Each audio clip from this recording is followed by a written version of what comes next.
Bien, bonjour tout le monde, bien content de vous rencontrer à nouveau.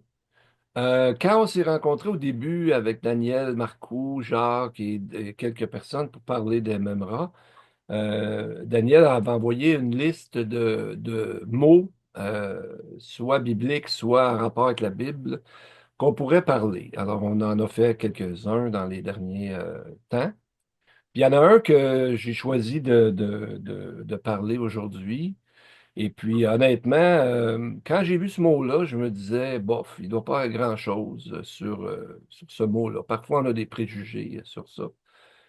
Puis, ça m'a surpris, bien sûr, parce que Dieu étant le maître de l'histoire et le maître des mots et tout ça, donc ça fait que quand tu commences, quoi que ce soit qui a rapport avec la Bible, c'est surtout la Bible, comme notre sœur vient de dire, qu'il faut étudier, mais c'est plus profond qu'on pense.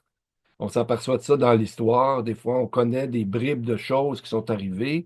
On voit aux nouvelles, puis on se demande, tu sais, je sais pas l'exemple, la Crimée ou quoi, pourquoi ça? Bon. Et c'est le mot aliyah. Il s'écrit de différentes façons en hébreu, au pluriel aliyot. C'est l'idée d'aller en Israël pour un juif. Pour un non-juif, c'est un autre domaine. Donc, c'est plutôt un concept historique comme tel que biblique qu'on va regarder, mais vous allez voir qu'il y a beaucoup de liens et ça va nous faire comprendre un peu plus, parce qu'il faudra aller en plus, en profondeur pour en connaître plus, notre monde d'aujourd'hui face à Israël et ce qui est arrivé. Donc, pour Jacques, ça va être un peu comme une histoire, comme quand il était garçon à l'école, on lui a enseigné l'histoire sûrement. Mais pour nous, pour moi, quand j'ai vu ça, j'ai dit, hey, je savais pas tel truc. Donc, pour moi, c'est une nouvelle histoire. Parce que l'histoire du Québec, je la connais même pas assez. Imaginez-vous, l'histoire des Juifs, c'était loin pour moi.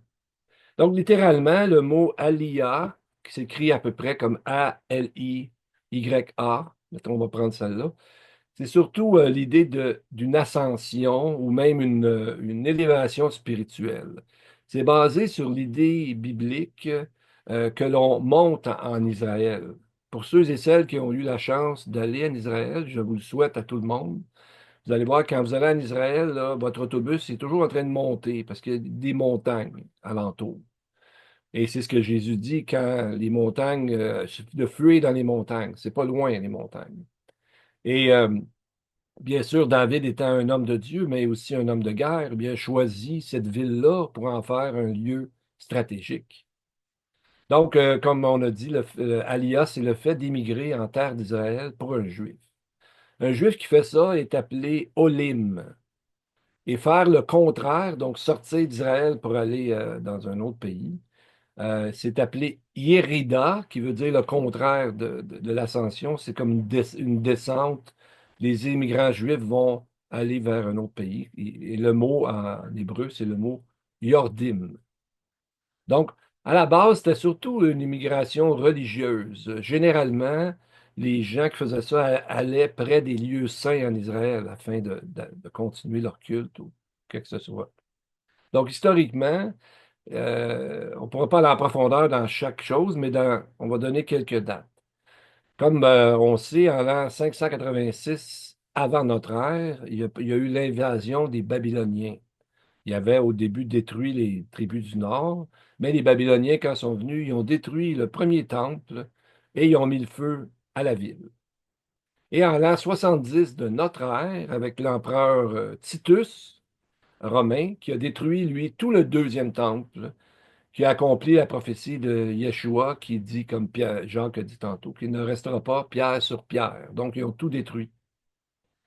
Et en s'en venant vers aujourd'hui, en 1881, Jacques en a mentionné un peu tantôt, il y a donc eu près de 1800 ans après, dans le fond, l'an 70, en 1881, on comptait, selon les statistiques, 25 000 juifs religieux qui étaient là, essentiellement, pardon, dans les quatre villes suivantes, Jérusalem, Safed, Tibériade et Hébron, qui sont des villes importantes dans la Bible, dans l'Ancien Testament.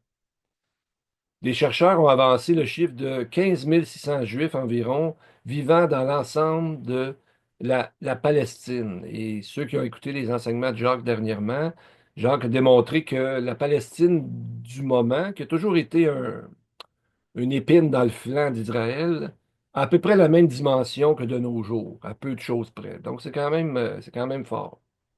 Et en 1886, c'est là qu'on apprend ça selon les chroniques statistiques des Ottomans, comment ils ont enregistré le nombre de Juifs. Mais le nombre était sûrement plus élevé parce que beaucoup de Juifs ne s'enregistraient pas dans cette liste-là. Mais on a une idée à peu près. Il y a eu après ça ce qu'on a appelé l'Alia des Amants de Sion. À partir de 1882, le terme sioniste, selon Wikipédia, aurait été créé en 1880. C'était une alia plus politique que religieuse, bien que chez les Juifs, les deux sont, comme on sait, intrinsèquement liés. Donc, dans cette alia, il y avait des laïcs et des religieux, et leur but était de vouloir amener un État pour le peuple juif. Plusieurs raisons différentes, renforcer l'État juif. Les Haredim, qui sont des Juifs ultra-orthodoxes, n'étaient pas très d'accord avec ça. Et c'était constitué surtout de réfugiés chassés par des marques d'hostilité dans d'autres pays qui avaient déjà commencé, comme on sait, des pogroms russes. Et les gens étaient aussi attirés par une certaine prospérité, une paix générale, surtout après 1948, même s'il y a eu des guerres contre eux. Avant 1948, la fondation de l'État d'Israël, les gens devaient se faire accepter par les gouvernements ottomans en place jusqu'en 1918 et donc la fin de la Première Guerre mondiale. Ensuite, ça a été pris par les Britanniques jusqu'en 1948. Donc, il y a eu plusieurs réactions, comme on sait, positives et négatives. Il y a eu la création du Fonds national juif qui permettait à des gens d'acheter des terres, mais les Turcs ottomans vendaient des terres inhabitables, genre des marécages ou des déserts ou des trucs comme ça. Mais les Juifs en ont fait, parce que Dieu a dit ça, qu'ils vont faire refleurir le désert, tu sais, c'est une prophétie qui s'est accomplie. Mais il ne voulait pas leur donner des bonnes terres. Les Britanniques ont fait pareil dans la déclaration de Balfour en 1917.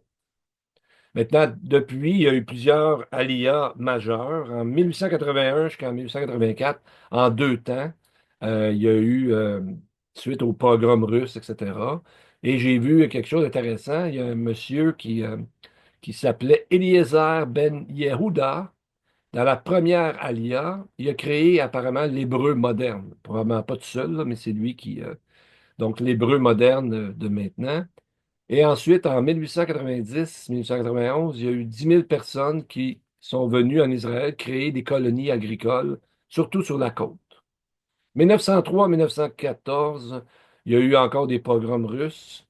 Et dans un des aliyahs, il y a eu beaucoup de pères fondateurs, dont certains connaissent David Ben-Gurion, qui était le futur premier ministre de l'État d'Israël, est arrivé dans cette vague-là, si on veut.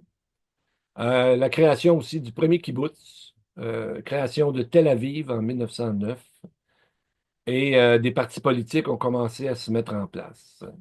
Dans la période britannique 1919-1923, la déclaration de Balfour, qui a été validée par l'ONU, l'Organisation des États-Unis, s'appelait alors la Société des Nations, suite à des troubles politiques en Europe, la révolution bolchevique, la guerre civile hongroise, entre autres.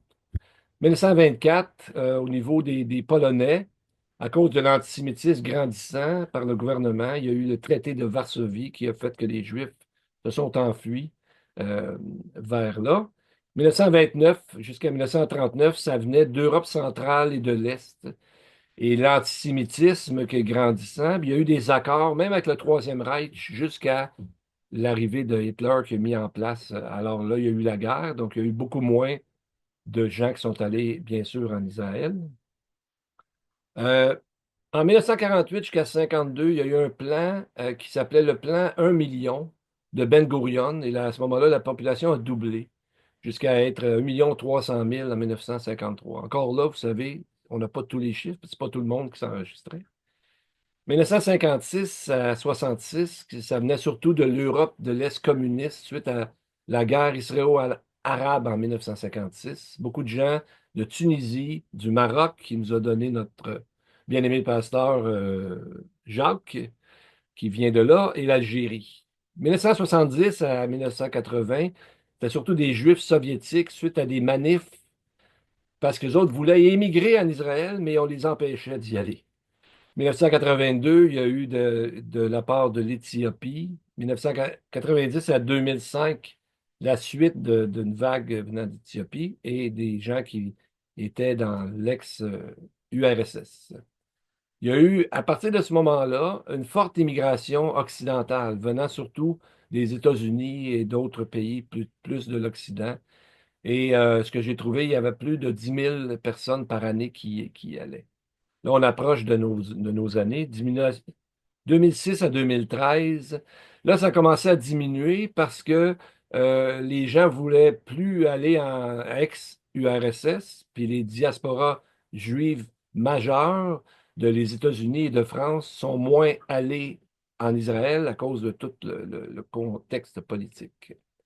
2013-2015, forte augmentation de les gens d'émigrer vers Israël. Les gens voulaient moins, ils voulaient plutôt sortir parce qu'il y a la crise économique, le problème de Gaza, des pays en proie à des crises économiques et des guerres. Juste en nommer quelques-unes, je sais que le temps passe. En Syrie, il y a eu la guerre civile. En Grèce, il y a eu une crise de la dette publique à partir de 2008. En Ukraine, comme on sait, la guerre du Donbass à partir de 2014, ça a créé ce problème-là aussi. Au Yémen, en pleine guerre civile à partir de 2014. Au Venezuela, l'économie s'est effondrée à la suite du blocus américain.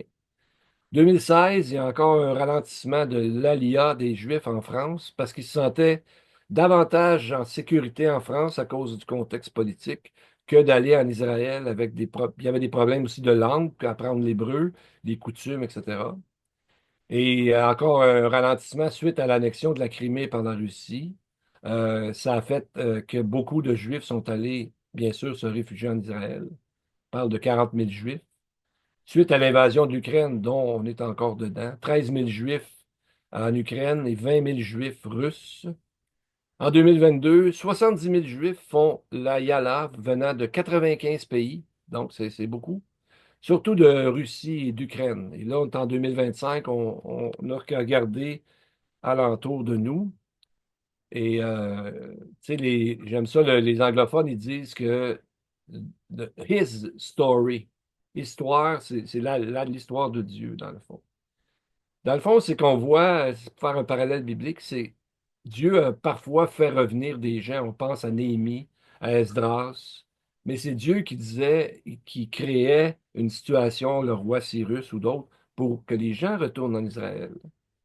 Mais des fois, nous, comme chrétiens, on peut faire ça aussi. On veut devancer Dieu ou présumer, ah, Dieu, ça doit être ça qu'il veut faire pour ma vie. Et des fois, il faudrait plutôt attendre que Dieu nous montre que c'est vraiment ça qu'il veut. Puis en conclusion, je dirais que mélanger la religion avec la politique, ça a presque toujours, même je devrais enlever le mot presque probablement, été un désastre à la fin. Et c'est dangereux de faire ça, mélanger les deux, parce que les deux sont comme un peu contraires. Et Jésus n'a jamais, jamais encouragé ça ou fait ça. Il a même dit à Pilate, moi, si je voudrais, il y aurait des anges, tu ne croiras pas ça, comment ils descendraient ici.